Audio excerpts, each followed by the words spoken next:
Hey, hello everyone, welcome back to our part 4 of monetary policy. In this video, we're going to talk about the objectives, instruments.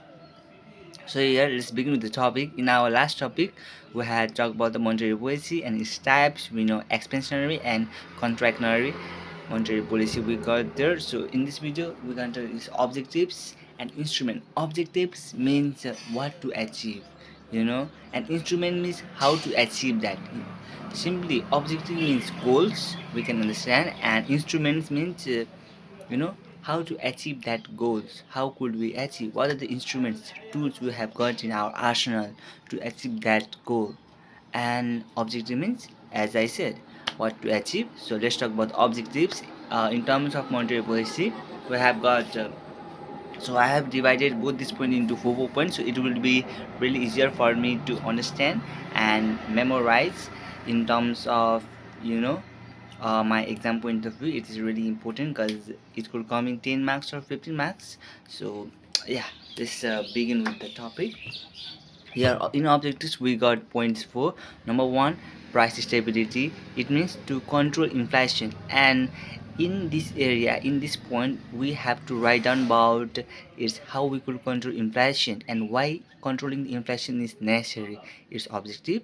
And second point will be economic growth, why it is important, and when the economic growth is low, what we do to increase, to enhance the economic growth, we have to write down about that. The third one will be the full employment, means the full employment, the job opportunities for our citizen, our people, our youth.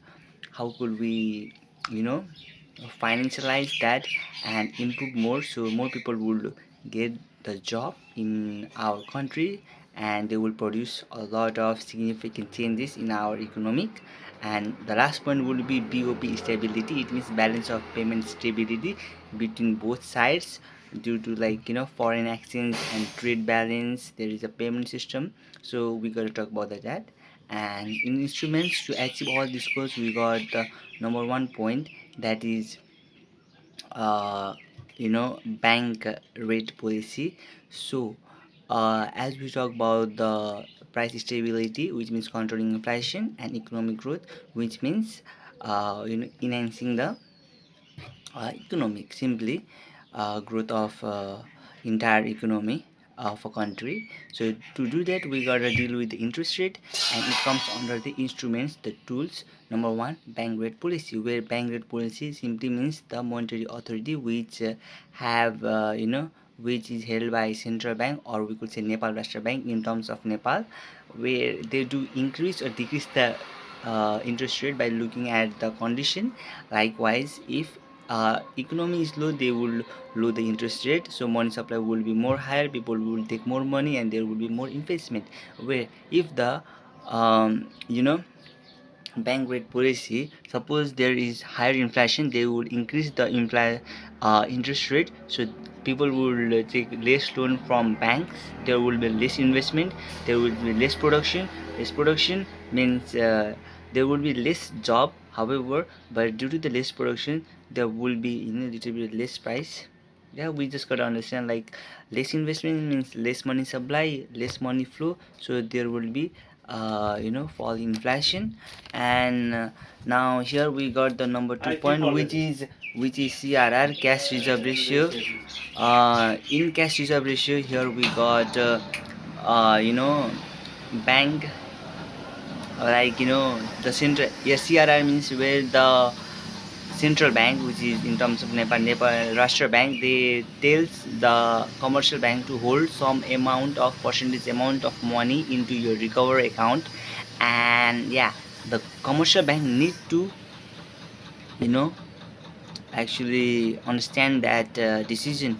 They need to obey that decision because they comes under the central bank. So when NRB says you gotta just keep that some certain percentage amount of money into your bank account, which is CRR. So here, when suppose that so first of all, we come to an example. We will come to the example last tip. I will let you understand what you mean by CRR. So like, if CRR increases, there will be less money supply. If CRR decreases, there will be more money supply. How? let me check out. Like there will be more money supply if CRR decreases, right? So let me check out. Suppose that for example that there is a total deposit of 100, like 100 rupees as an example, where the central bank tells commercial bank to hold some percentage amount of money of 90 is the reserve, and 10 you could lend to the citizen. So here the percentage amount of reserve is higher, so they would have that reserve and they cannot actually share that reserve to people. They would have that reserve, for themselves. They cannot actually access that reserve at all, so only the 10% which amount of money remains, they could only lend that to the people. And due to that the people will get less money, less investment, less money supply, it decreases, right? So if bank tells an exact vice versa, that you gotta have 90 of lend and 10 of reserve in your account, so there will be more money supply, because they will be lending more money to people. There will be more investment, more production. More production means more job opportunities, more job or economic growth, right? So this is how it works. And yes, now the last one, now the third one is OMO, which is open market operation. Oh my god, for this topic I have learned a lot of, like I did write like 2-3 pages for it to understand what is OMO, because I wanted to make sure that when I write in my exam, I want to show the examiner that I understand this, and I'm not gonna write only like OMO means where Nepal Rashtra Bank, likewise the central bank, in terms they buy and sell government securities. This will be literally a very shorter definition, so I will write down like OMO buying, securities, OMO selling securities, in a different topic, so exam will understand like I know this topic, so like he will be more encouraged and determined, for my other answer sheet, like how I'm gonna write out in some different patterns. So here OMO, it means that selling. First we call to the selling, first we come to the selling, and then we can come to the buying one.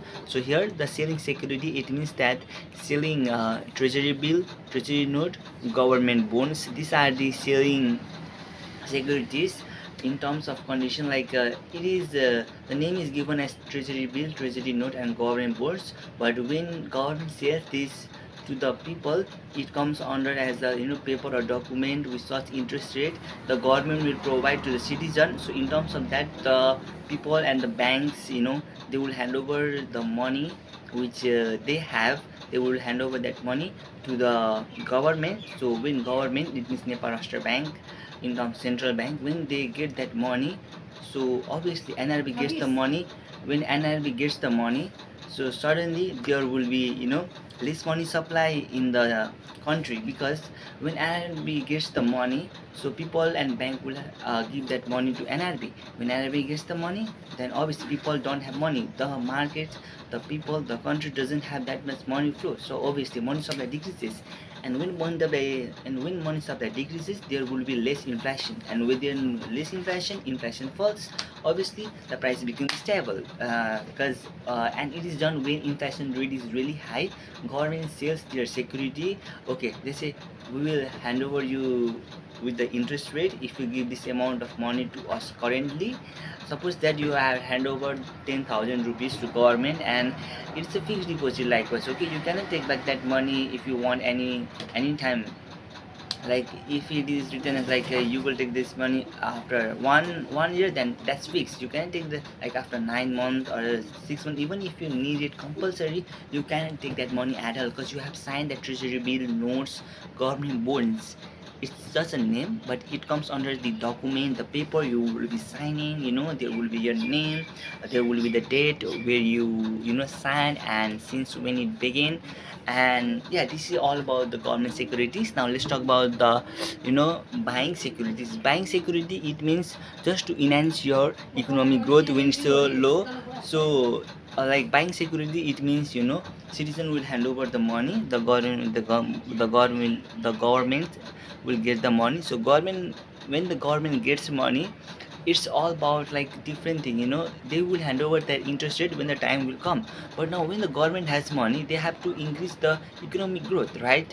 They have taken the money because they want to increase the economic growth, because they don't have enough money. So At this time, what they do is they hand over now the same money to the citizen and the bank, and they do credit in a productive sector. Likewise, in agriculture, industry, tourism, small business, they support them by providing the loans in lower interest rate. So here it is how they like it works, and there will be some production in some productive factor, and then there will be higher job opportunities. The loan will be cheaper, people will be the loan will be cheaper, not chopper. Okay, chopper is the character from One Piece. And yeah, there will be more money supply, investment money supply, and economic growth. So it's all about the OMO. I think I might be explaining a lot, but it's just a reminder for myself that I'm explaining to my full understanding in this video which I'm recording. I'm gonna put it up on my YouTube channel. And the last topic is selective credit sector. Like as I said that we just hand over this money to some certain part of the area which we want, that if we as a NRB, which as central bank knows that if we hand over this some certain amount of money to those people who will help our government to enhance the economic growth, or if the inflation rate is really high, if we know that if we hand over this money to some certain part, then it will decrease the inflation rate. So obviously we will hand over to some selective credit sector, even just to credit control, even like coming back to the normal. It's just as you will understand the price stability, just controlling inflation, we will understand that by taking. And now let's come to this conclusion, like like thus this monetary policy maintains, helps to like this monetary policy helps to maintain what helps to maintain economic stability, economic growth, and price stability in the economy. So this is what we're going to talk about, its objectives, its instruments, and the conclusion. In exam, I'm going to write down all this all by myself by creating some certain diagram and structure for OMO and other topics, by just underlining each topic by one and explaining it briefly, main to main point, and giving this conclusion at the end. It will boost my answer. And I hope guys this video will help you or myself. I don't know if anyone gonna watch this because it's gonna be in the public, but I don't think like anyone will be watching that video.